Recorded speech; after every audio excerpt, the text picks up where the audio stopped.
Professor Baldo. I'm not on this list.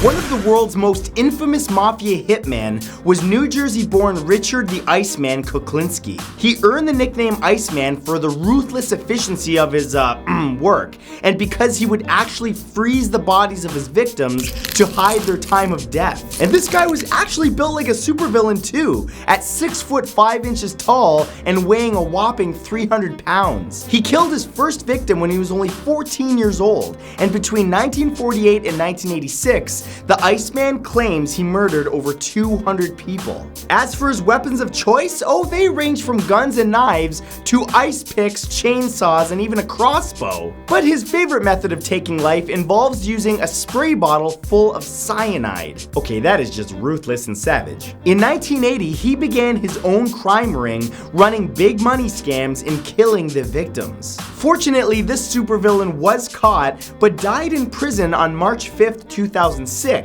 conveniently before he could testify against his former mafia handlers. Hey listen, don't worry about it, he just wasn't feeling good, okay? Let's just move on with the list, no questions. The Killdozer was the name given to a Komatsu D355A bulldozer that was modified to a terrifying degree by muffler shop owner Marvin Heemeyer. After losing his business because of rezoning issues, Heemeyer decided to teach the Granby, Colorado Town Council a lesson. So he reinforced the bulldozer with thick layers of cement and steel and made the inside airtight to stop any police gas attacks from leaking in. Oh, but Matt, what did he do? Just go get some ice cream? No. The Killdozer's grand reveal was on June 4th, 2004, when Heemeyer drove it through the concrete plant that had been built on his land before destroying the mayor's house, town hall, a local newspaper, and a hardware store with whose owner he had been feuding with. He also hit a bunch of other buildings and cars along the way before he got stuck in the basement of a store that he was trying to destroy. Unbelievably, nobody was hurt, but the rampage lasted for over 2 hours and caused $7 million in damage.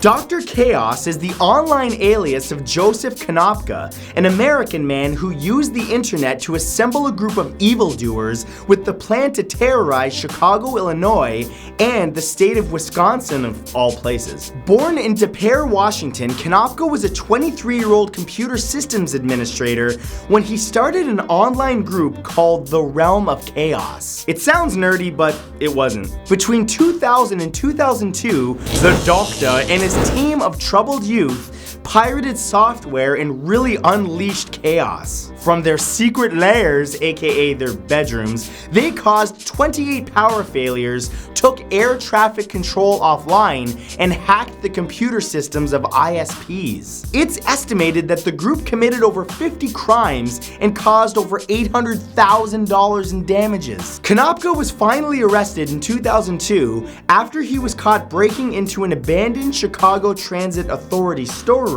where he had been hoarding large amounts of sodium and potassium cyanide. Let's just be glad we never found out what he was going to do with those things.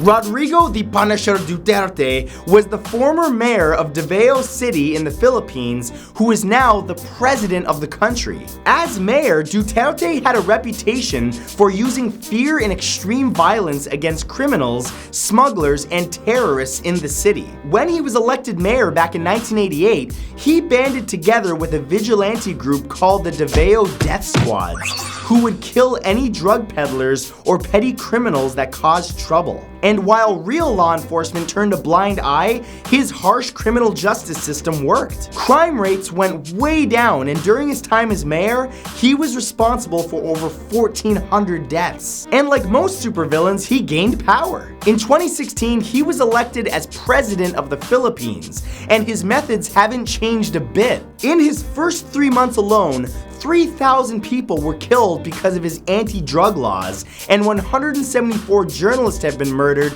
just for speaking out against him. Dr. Francois Duvalier, nicknamed Papa Doc, was elected president of Haiti in 1957. Soon after, he changed the constitution to grant himself the title of, get this, President for Life of Haiti, and began developing a reputation as a great supernatural and spiritual force, as a way to discourage any resistance or competition. He masterminded a propaganda campaign based on voodoo, which is still commonly practiced there, to make wild claims to the Haitian people that he was a voodoo priest, the physical embodiment of Haiti itself, the Haitian voodoo angel of death, and that he was chosen by Jesus and God. He also formed a private militia that committed tons of atrocities and killed anyone opposed to Duvalier. The militia under Papa Doc's rule were responsible for the torture and murder of between 30,000 and 60,000 Haitians until the president's death in 1971.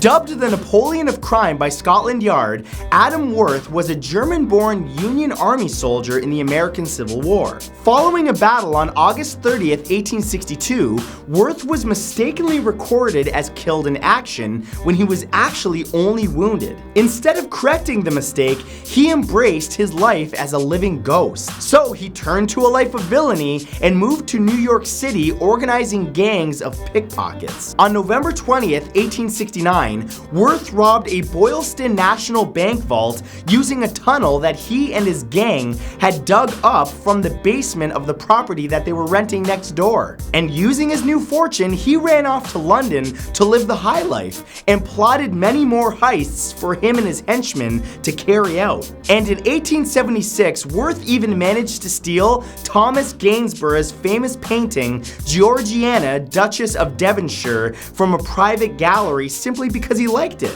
What is this guy, Thomas Crown? Damn.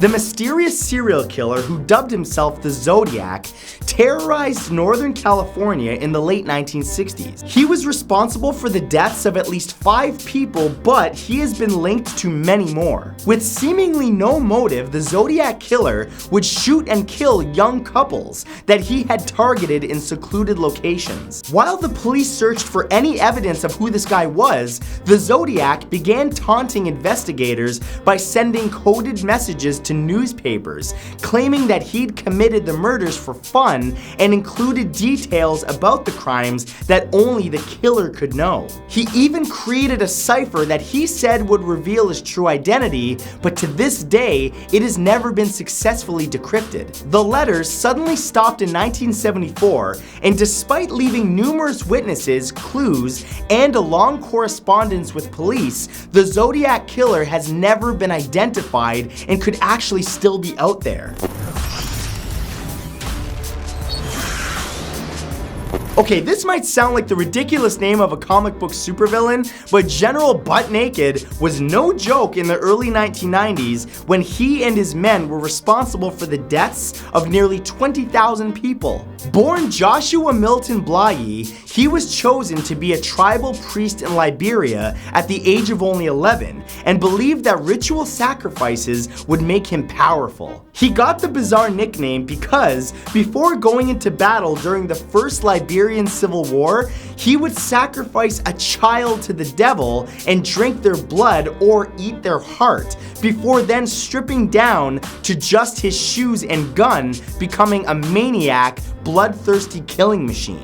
He actually believed that by being naked, he would be protected from his enemies' bullets. In a surprise twist, he has since given up his life of absolute evil and has devoted himself to Christianity. He now sits as president of the End Time Train Evangelistic Ministries in Liberia. Well, that's one way to turn it around, I guess.